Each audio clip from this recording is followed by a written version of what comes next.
तो कल ही हमारे मंत्री जी ने एक स्टेटमेंट दिया कि अगले अगस्त से लेकर अक्टूबर में बीएसएनएल में 4G और 5G एक साथ लॉन्च हो जाएगी। तो कोशिश कर रहे हैं कि जोधपुर में हम क्रैक करके सीएनपीएन नेटवर्क भी सबसे पहला दें। अगर बात करें हम चारों जिलों की तो हमारे करीब 200 प्लस टावर्स लगने हैं। जोधपुर में कितना एड़ा लोग है या कितना कस्टमर है जिका सिम प्राइवेट सु इन बीएसएनएल में पोर्ट करवाई है और बाकी की 4G के साथ में कंपेयर करेंगे तब पता लगेगा कि वो 4G क्या था और बीएसएनएल का एक्चुअल 4G क्या है। लोग जिका है बीएसएनएल का नहीं वापस रुक कर रिया है तो कई आपने मेन सबसे बड़ो कारण कई लागे इनो।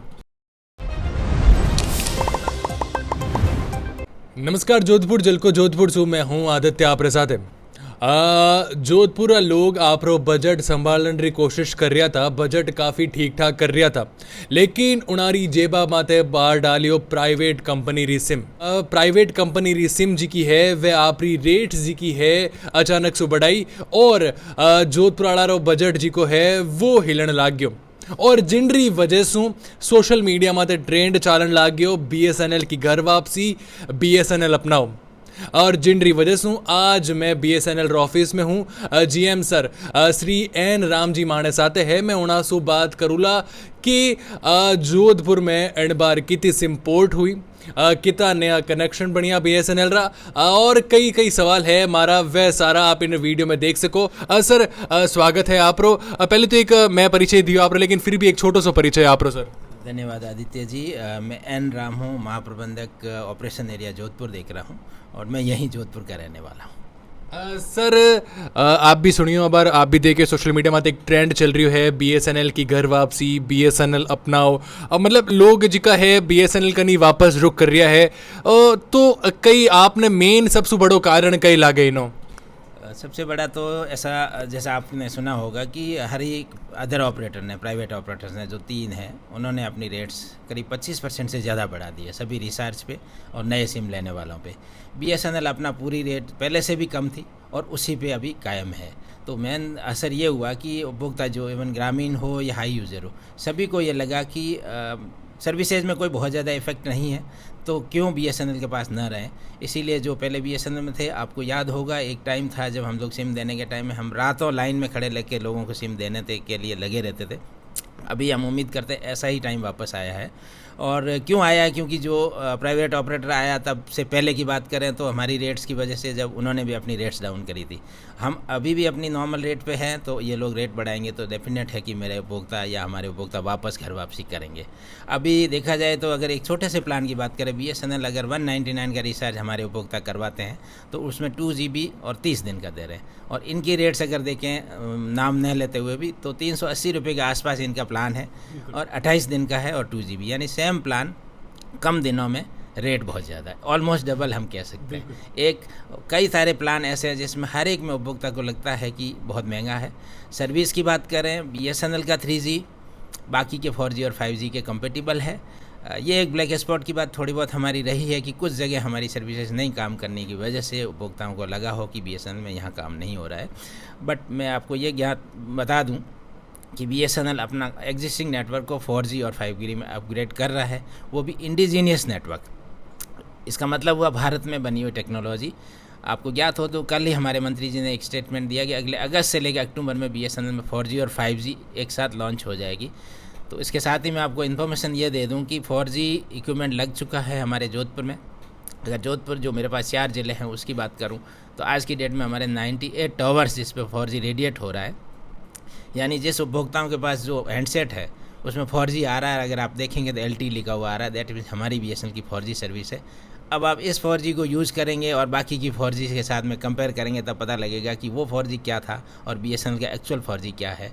इसमें अभी एक ग्लिच है जिसमें अभी हमारा नेटवर्क एक्चुअली अपग्रेड नीचे का जो बैंडविड्थ है उसको अपग्रेड कर रहे हैं तो एटलीस्ट हम अभी प्राइवेट की जो स्पीड है उसके बराबर तो हम है ही हैं। जैसे ही मेरा नेटवर्क क्योंकि हम अगस्त में लॉन्च करने की बात कर रहे हैं इसका मतलब ये है कि मेरे बैक हॉल में अपग्रेड कर रहा हूँ। बैक हॉल अपग्रेड के साथ ही लॉन्च की जाएगी उस समय एक्चुअल 4G जो उपभोक्ताओं को फील आएगा वो देखने वाला होगा। मेरा ये अभी भी मानना है कि हर एक को पता है हम 4G 5G नाम से हैं स्पीड जो मिलनी होती है वो नहीं मिल रही है। जब बीएसएनएल अपना 4G लॉन्च करेगा तब पता लगेगा कि ये लोग क्या दे रहे थे आपको और बीएसएनएल 4G क्या है। अच्छा सर मैं एक सवाल और भी करनी चाहूँ कि जैसे हमारा मेन मुद्दा हम पण वही चल रही है कि BSNL री घर वापसी तो जोधपुर में कितना एड़ा लोग है या कितना कस्टमर है जिका सिम प्राइवेट सु इन BSNL में पोर्ट करवाई है या कितना एड़ा नया कनेक्शन है उन रे बारे में बताओ आप। अगर इस रेट बढ़ाने के बाद की बात करें तो BSNL में पर डे, इससे पहले की बात करें तो करीब हम लोग 150 से 200 के बीच में सिम बेचते थे। उसमें आज की डेट में देखा जाए तो 500 के आसपास हमारी डेली नई सिम सेल यानी नए कस्टमर हमसे जुड़ रहे हैं। एक होता है MNP यानी आपके पास पोर्ट इन कितने हुए, लोग कितने आए और आपसे कितने जा रहे थे। तो इससे पहले की बात करें, रेट्स बढ़ने से पहले की बात करें तो हमारा एक रेशियो होता है जो हमें 0.1 मेंटेन करना होता है, जो 8 और 9 के पास होता है। इसका मतलब ये हुआ कि मेरे पास आया 1 गए 8। तो अभी मेरी पोजीशन ये है कि मेरे पास MNP में कल की डेट की मैं बात करूँ तो मेरे पास करीब 500 लोग पोर्ट इन हुए, या इस महीने की बात करें तो करीब 2500 लोग मेरे पास आ चुके हैं जोधपुर ओनली में। यानी मेरे पास बाहर से आने वालों की संख्या बढ़ गई, नए कस्टमर जो आ रहे हैं वो बढ़ गए। अभी इस महीने में मैंने करीब 8,500 नए उपभोक्ता जोड़ लिए। तो ए जगह कस्टमर है पोर्ट वाला है और जगह नया कनेक्शन है वे और ज़्यादा बर्डन री आशंका है पूरी तरह से बढ़ेंगे। अभी तो आप देखो जब BSNL लॉन्च कर रहा है 4G और 3G में भी लोग संतुष्ट हैं और मेरी नेटवर्क जो है सभी तरह के उपभोक्ताओं को टेक केयर करने के लिए तैयार है। अच्छा आप बताओ कि 4G और 5G रा जी का टावर है अबे हर जगह लाग रहा है, जोधपुरा 4 जिला आप रे कने है तो कौन सी कंपनी का इक्विपमेंट है जी का, क्योंकि ज्योतिरादित्य सिंधिया जी का है वह बताओ कि देसी अपनाओ, तो उन रे बारे में बताओ आप कौन सी कंपनी का इक्विपमेंट है आप कने। ये वैसे देखा जाए देखो इंडिजिनियस टेक्नोलॉजी का मतलब हुआ कि भारत में बना इक्विपमेंट, इसमें भारत सरकार के सहयोग से, और वो भारत सरकार भी चाहती थी और हमारे देश की जनता भी चाहती थी कि हम हमारे यहाँ का बना हुआ इक्विपमेंट लगाएं और उसी से हमारा नेटवर्क बने और आने वाले टाइम में हम उस हमारे देश से एक्सपोर्ट भी होगा वो इक्विपमेंट। तो उसमें मेन रोल आता है, एक तो TCS है, तेजस है और C.DOT जो हमारा इन आपका ये आर्म है जो DOT का ही आर्म है, ये मिल के टेक्नोलॉजी को डेवलप कर रहे हैं और डेवलप हो चुकी है। सिर्फ हमारा बैकबॉल या जिसको हम कोर बोलते हैं, जिसमें एक्चुअल स्पीड और पाइप जो डेवलप करना, वो अभी थोड़ा सा टाइम लग रहा है। बाई अगस्त ये भी हो जाएगा। मेन इक्विपमेंट जो रेडियो पार्ट और इक्विपमेंट पार्ट जिसको हम बेस बैंड बोलते हैं वो रेडी है, नेटवर्क लग रहा है। जैसे मैंने आपको बताया 98 साइट जो जोधपुर BA एरिया की लग चुकी है और आने वाले टाइम में जितने हमारे 2G और 3G इक्विपमेंट है ये अभी फ़िलहाल हम उसके साथ ही लगा रहे हैं, ना कि हम उसको रिप्लेस कर रहे हैं। इसका मतलब हुआ तीनों टेक्नोलॉजी एक साथ चलेगी। अच्छा सर एक सवाल मैं अभी करूं कि एक प्राइवेट कंपनी है जिनरो विज्ञापन एक टीवी में आया करे और बताया करे कि जटे कोई नहीं पहुंच सके उठे आ वाली कंपनी पहुंचा करे, तो आप रे नज़र में कोई एडो कुछ है इंसिडेंट जिन्हें जरा आप लागू हुए कि प्राइवेट कंपनी जटे नहीं पहुंची वटे BSNL पहुंचे हुए? वो कमिटमेंट उनका अपना हो सकता है। मैं अभी भी कह रहा हूँ जहाँ कोई नहीं वहाँ BSNL पहले से था। अब रहता है कुछ स्पॉट ऐसे थे जिसमें भारत सरकार के सहयोग से उन्होंने अपना एक हमें बजट में दिया गया प्रोविज़न कि जहाँ पे किसी भी कंपनी का सिग्नल नहीं, ऐसे गांव, उस गांव में BSNL अपना 4G सैचुरेशन टावर, इसको सैचुरेशन इसलिए बोलते हैं जहाँ कुछ नहीं है वहाँ सैचुरेट करना है, तो वो सैचुरेशन टावर हम लोग लगा रहे हैं। और करीब अगर बात करें हम चारों जिलों की तो हमारे करीब 200+ टावर्स लगने हैं।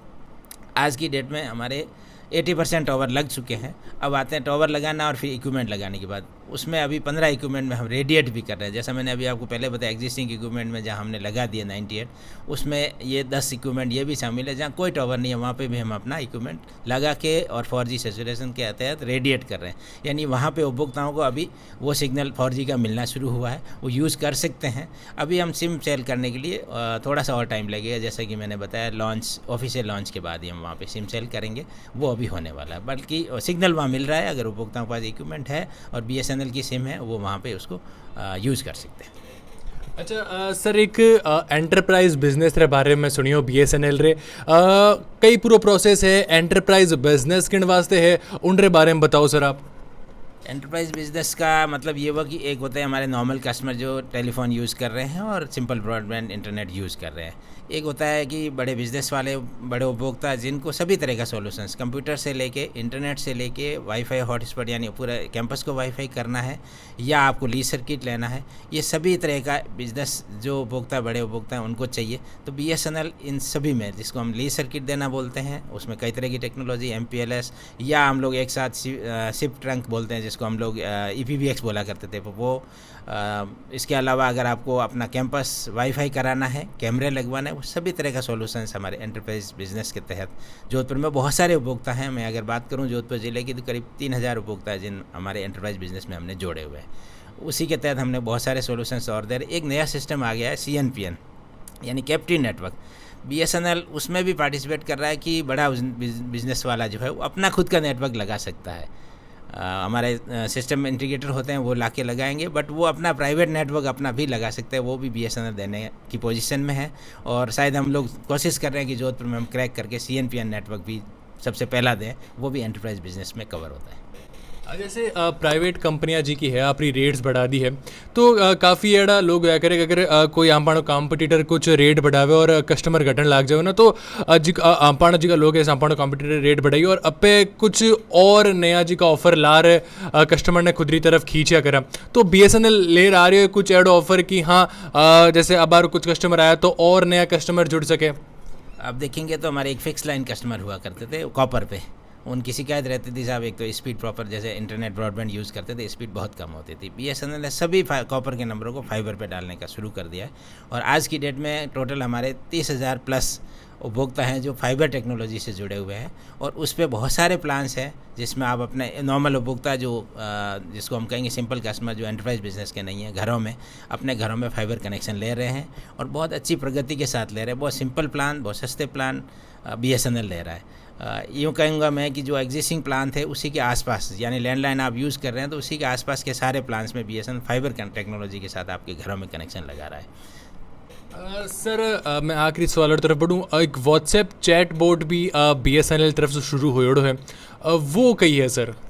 आपको ध्यान हो तो हम लोग कस्टमर सर्विस सेंटर बोलते थे या 198 पे फॉल्ट बुक कराते थे, वो अभी भी चालू है और भी 1800 की सर्विसेज चालू है। पर एक हमने अभी चैट बोर्ड शुरू किया है जो व्हाट्सएप टेक्नोलॉजी व्हाट्सएप के ऊपर है 1800 इसके तहत उपभोक्ता अपना जुड़ जाएँ 1800 पे और अगर आप उसमें देखेंगे तो आपसे बिलिंग से रिलेटेड, आपको कोई और प्लान अपग्रेड से रिलेटेड, न्यू कनेक्शन लेना उससे रिलेटेड या हम यूँ कहेंगे all type of customer service of BSNL के लिए BSNL ने अपना चैट बोर्ड शुरू किया है। अच्छा सर मैं एक सवाल भी करूं कि कोई एडो इंसिडेंट आपने याद आवे कि जैसे उत्तराखंड री कोई टनल में लोग फंसिया या कटी बाढ़ में लोग फंसियोड़ा हुए तो उन वक्त शायद प्राइवेट कंपनी श्री जी की सिम हुए वे काम नहीं करिया करें। कोई है एडो इंसिडेंट के जिन वक्त प्राइवेट कंपनी री सिम काम नहीं करी या BSNL भी काम नहीं करे या करे उनके बारे में कुछ बताओ आप। आदित्य जी जैसा मैं बताया रहा हूँ कि अभी आपने लेटेस्ट तो आपने दिया ही है देहरादून उत्तराखंड में जो हुआ था वो ट्रेजेडी में BSNL ही एकमात्र ऑपरेटर था जिसने अपना टाइम पे इवन लैंडलाइन वहाँ तक खींच के, आपने अगर लाइव देखा हमारे उपभोक्ताओं ने देखा होगा कि वहाँ पे टनल के अंदर कैसे केबल घुसा के हमने कॉपर से कनेक्शन वहाँ पहुँचा के उनसे बात करवाई। बहुत सारे इवन आप सुनामी के टाइम पे देखेंगे, अंडमान की बात करेंगे तो वहाँ करीब करीब सबका नेटवर्क बंद था पर BSNL का चालू था। ये हम लोग का जुनून है, BSNL सबके लिए सब समय हर टाइम उपलब्ध रहता है। मैं अगर लाइव एग्जांपल की बात करूं तो मैं 2005 से 7 में बाड़मेर टेलीकॉम डिस्ट्रिक्ट मैनेजर था। उस समय बाड़मेर में जो यूनिक फ्लड हुआ था, आई थिंक कभी किसी ने इमेजिन नहीं किया था कि बाड़मेर में फ्लड होगी और मैंने लाइव देखा है। रात में जब फ्लड हुआ मुझे कहा गया कि सभी ऑपरेटर अपना टावर वगैरह बंद कर रहे हैं और आप भी अपना जो है कवास का एक्सचेंज बंद कर दो नहीं तो जल जाएगा। आई सेड कि मुझे सर्विसेज चलानी ज़रूरी है क्योंकि लोगों को बचाना है। वो एक्सचेंज मेरा डूबने दिया मैंने, पर रात भर सर्विस चली, लोग बचे और नेक्स्ट 15 दिन तक किसी ऑपरेटर का कोई टावर चालू नहीं था। BSNL एकमात्र था जिसने 24/7 15 दिन तक कंटिन्यू DG चला के सर्विसेज दी थी। और उसका लाइव ये है कि मेरे घर से सभी पत्रकार, सभी मीडिया ने सारा इंटरनेट से अपना जो भेजने थे न्यूज़ वहीं से भेजते थे क्योंकि सभी जगह नेटवर्क बंद था, कंटिन्यू पावर बंद था। वो 3-4 दिन अभी भी याद है, 30 जुलाई से लेके 5 अगस्त तक कंटिन्यू बारिश थी, कहीं पे कोई नेटवर्क नहीं था, ओनली BSNL था। यानी जहाँ कोई नहीं वहाँ BSNL सबके लिए। बिल्कुल। तो सर कई कहनो है आप रो आखिर में जिका BSNL रो उपभोक्ता है होना वास्ते BSNL के साथ आओ, BSNL आपके लिए है, सबके लिए है। सबका साथ सबका विकास। बिल्कुल। तो जीका व्यूअर्स जीका अपाने देख रहे हैं उनारो कई कहनो है कि कई थे भी जीका प्राइवेट कंपनीज रेट बढ़ाई उनरे पचे BSNL की तरफ आया और जिको हैशटैग जिको ट्रेंड चल रही है सोशल मीडिया माते BSNL की घर वापसी या BSNL अपनाओ वो कितना लोगा तक पहुंचे है वो भी मैंने कमेंट कर जरूर बताई जो ऑलरेडी जानकार है वास्ते थे झलको साथे जुड़े रही जो।